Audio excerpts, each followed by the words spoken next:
ধুলোবালি থেকেই আয় হচ্ছে লাখ লাখ টাকা। এ যেন অবিশ্বাস্য এক সত্য। ধুলোবালি শুনলেই মনে হয় ফেলনা কিছু, কিন্তু এই ধুলোবালি থেকেই বছরে পাওয়া যাচ্ছে লাখ লাখ টাকা।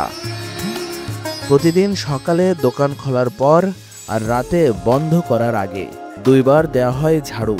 তবে এই ধুলো ফেলা হয় না, বরং জমিয়ে রাখা হয় নির্দিষ্ট একটি জায়গায়। আর বছরের একটা সময় জমে থাকা এই ধুলোবালি বিক্রি করে আয় হয় হাজার হাজার টাকা, কারো কারো ক্ষেত্রে তা 1.5 লাখ পর্যন্ত। ব্যবসা খুব খারাপ অবস্থা। তাই আমরা ছাইগুলা যে ধুলাবালি বিক্রি করি, এগুলার দাম কমে এখন বিক্রি করতে পারতেছি। বছরে 1 লাখ, আগে বেচছি 1,50,000, এখন বেচতে মাত্র 40 থেকে 50,000 টাকা। আমরা যখন কাজ করি তখন জিনিস পলিশ করতে হয়। পলিশ করলে স্বর্ণের যে ছোটো ছোটো কণাগুলা নিচে পড়ে বালুর সাথে মিশ হয়ে যায়। ওইগুলো আমরা জমায়া কারিগর যেখানে কাজ করে কারখানায়, ওইগুলা জমায়া রাখা তারপর আমরা বছরে বিক্রি করি। স্বর্ণের কাজ করতে গিয়ে কারিগরদের হাত থেকে মেঝেতে পড়ে যায় ক্ষুদ্র স্বর্ণের কণা। সাধারণ খালি চোখে না দেখা গেলেও এই কণাগুলো জমে জমে তৈরি হয় মূল্যবান ধুলোবালি।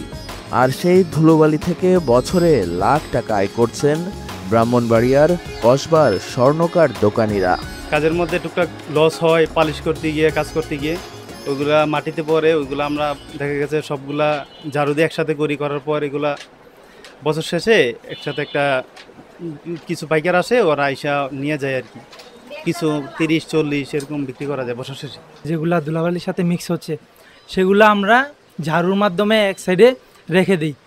তো এগুলা রাখতে প্রায় 1 বছর রাখার পর কিছু লোক আছে অনেক জায়গা থেকে আসে এগুলা কেনার জন্য। তো একটা দরদাম ধরে এটা কিনে নেয়, নিয়ে এই ধুলাবালি থেকে কিছু ওনারা স্বর্ণ বের করে কাজ করে। যে কষা টসা দেই, এই যে দানাগুলো পড়ছে এর থেকে পরে নিচে, এই যে এটি আবার হেরা আবার কিনে নেয় জহুরি। গজা মাজা করি, পালিশ করি, টুকটাক পরে গালাই টালাই তার জন্য পরে আর কি। পড়লে তা বছরে একবার আমরা বিক্রি করি। তো দেখা গেছে আমাদের যে লসটা হয়, ওই লসটা দোকানে ওই ময়লার সাথে থাকে। তো ওই ময়লাগুলো আবার মহাজনেরা বছর শেষে দেখা গেছে 1 বছর বা 6 মাস 2 বছর পরে ওই ময়লাগুলো আবার বেচে। তো ওই ময়লাগুলোর সাথে এই স্বর্ণ থাকে। এরপরে আমাদের যে কাজের লসটা, ওই লসটাও ময়লাগুলোর সাথে থাকে। বছর শেষে পাইকাররা এসে এইসব ধুলোবালি কিনে নেন। তারা তা প্রক্রিয়াজাত করে স্বর্ণ আলাদা করেন। এতে লাভ হয় দুপক্ষেরই। নিশ্চয় যারা স্বর্ণকারের দোকান আছেন, এটার মধ্যে একটা কিছু আছে। যখন ওরা এটার প্রসেসিং করার পরে যে ময়লাটা থাকে, এই ময়লাটা দিয়ে ওরা কুচি করেন। আমি আজকেই প্রথম শুনলাম এবং অবাক হওয়ার মতো বিষয়। আমার বিশ্বাস সেটা আমার মনে হয় বাংলাদেশের প্রত্যেকটা মানুষের কাছে এমনই একটা মনে হবে যে আসলে প্রথম শুনলাম। কারণ ধুলাবালু বিক্রি করে টাকা আর্ন করা যায়, সেটা আসলে প্রত্যেকটা মানুষের কাছে আশ্চর্যের মতো মনে হবে। ধুলাবালি বিক্রি করে মানুষ টাকা ইনকাম করে, এটা তো আমি প্রথম শুনলাম। আমি তো পুরাই অবাক। আসলে পৃথিবীতে কোনো কিছুই ফেলে দেওয়ার না, সব কিছুতে আসলে দেখা উচিত, আমাদের খোঁজ করা উচিত যে ওখানে আল্লাহ আমাদের জন্য কোনো রিজিকের ব্যবস্থা করে রাখছে কিনা। দিনকে দিন যেমন স্বর্ণের দাম বাড়ছে, তেমনই মূল্য পাচ্ছে এর ধুলোবালিও।